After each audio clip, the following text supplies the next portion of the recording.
I'm going to play Irelia for 10 hours to prove she takes no skill. I mean, let's be real. All Irelia players really do is roll their face on the keyboard and dash around a bunch. I mean, it sure looks cool, but how hard is it really? Could I hit Diamond by playing Irelia for 10 hours? First, I decided to look up the most common builds and runes for Irelia, and here's what I learned. You pretty much always want Conqueror as your primary rune, and your secondary is usually Resolve to help survivability. And your build is usually Blade of the Ruined King, Wit's End, Jock Show, followed by 2 flexible items. To start, I decided to play on my gold smurf to get a little bit more comfortable on Irelia. And as you can probably imagine, I died right away. But then I got a kill even though Irelia mains everywhere were in pain watching that fight. Then I got another kill. And then I got another kill. Then I got ganked and died for playing too far up, but honestly, I kinda deserved it.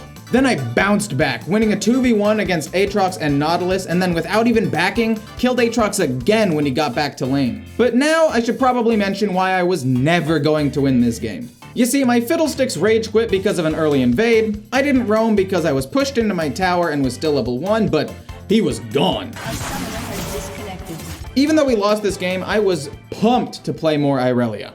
Unfortunately, the next game was a disaster. I did manage to get an early kill on Kindred though. But then Alawi just became this unkillable monster and killed me 1v1. Then she killed me 2v1 after my Rengar came to help me, and she almost killed him too. Basically, we lost every fight, couldn't stop Alawi's split push, and lost the game. So after my first hour, I realized I might suck at Irelia. With a little more experience under my belt, I decided to look for guides on YouTube for the next hour. The problem was, they honestly did more harm than good. Let me explain.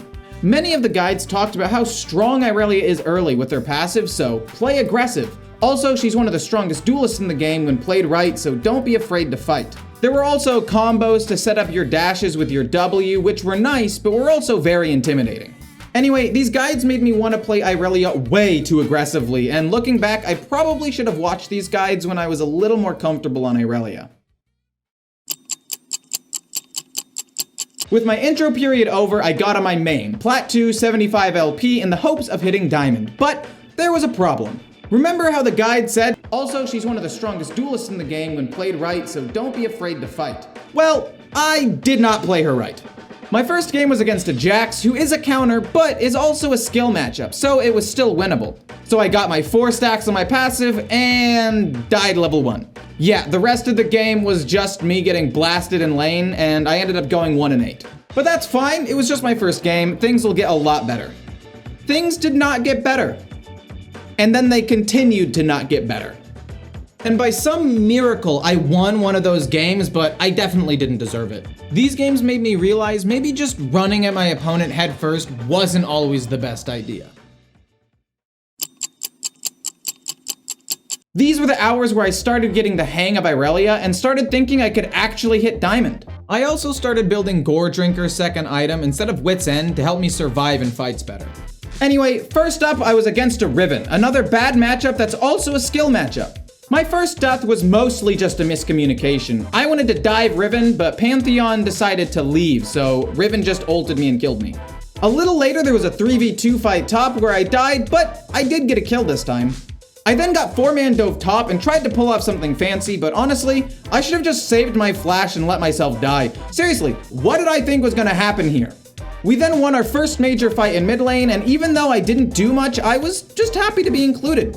A little later I got up to pee, and when I got back, we'd won the game, so that's cool.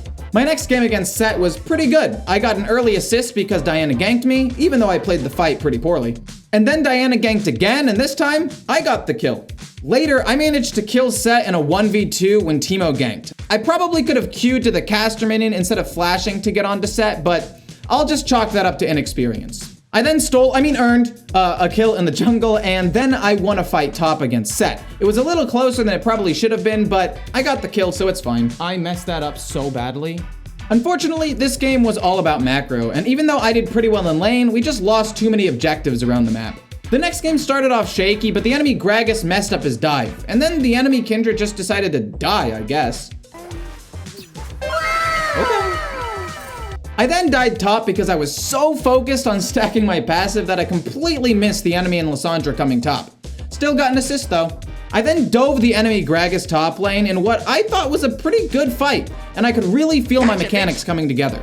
Unfortunately, this game was kind of a team diff. I did pretty well, but we were so far behind, it was already over. My first game was a little weird. I hadn't played against a Yasuo yet, so I didn't realize my E was a projectile, even after it was placed. Anyway, we 3-man ganked Yasuo and killed him, but he did get a kill, so that wasn't great.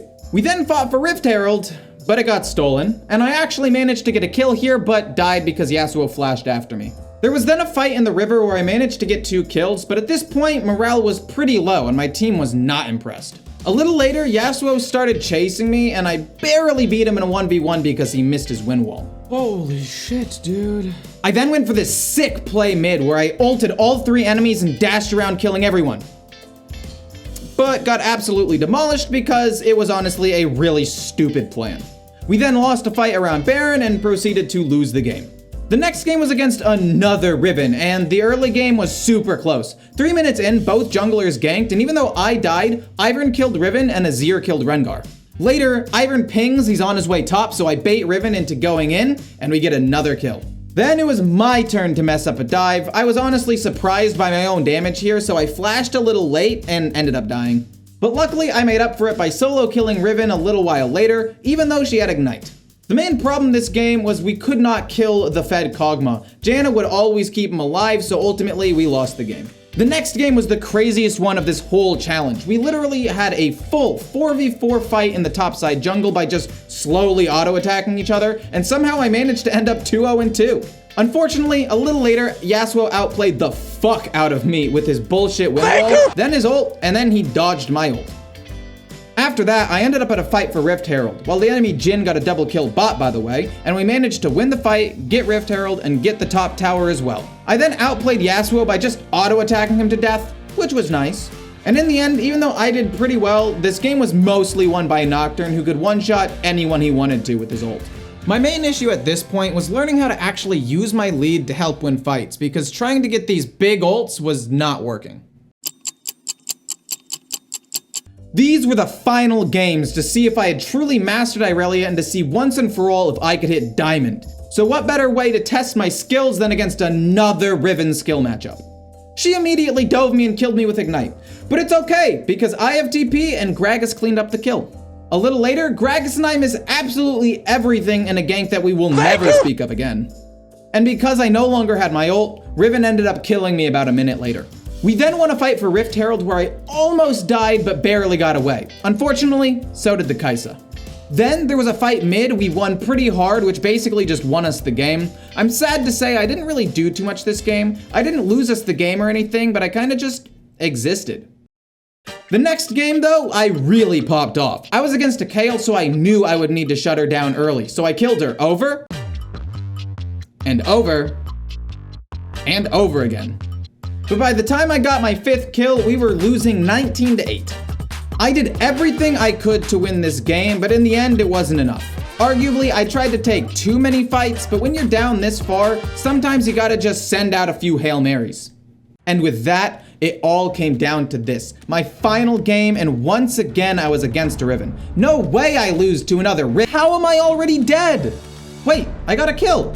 Then I got 2v1 top lane and got another kill, even though I died again. And then there was a fight mid where I got another kill, and then died again. I think I'm starting to see a pattern here. Anyway, we had a big fight for Rift Herald and won because Echo did crazy damage, and that was kind of the story of this whole game. In fact, the Echo did so much damage that while I was split pushing bot, he basically killed the whole enemy team and we just won the game. A kinda anticlimactic end, but a win is a win. So, is Irelia a no-skill champion? Fuck no, she's one of the hardest champions in the game, but I did manage to get a lot better over the 10 hours.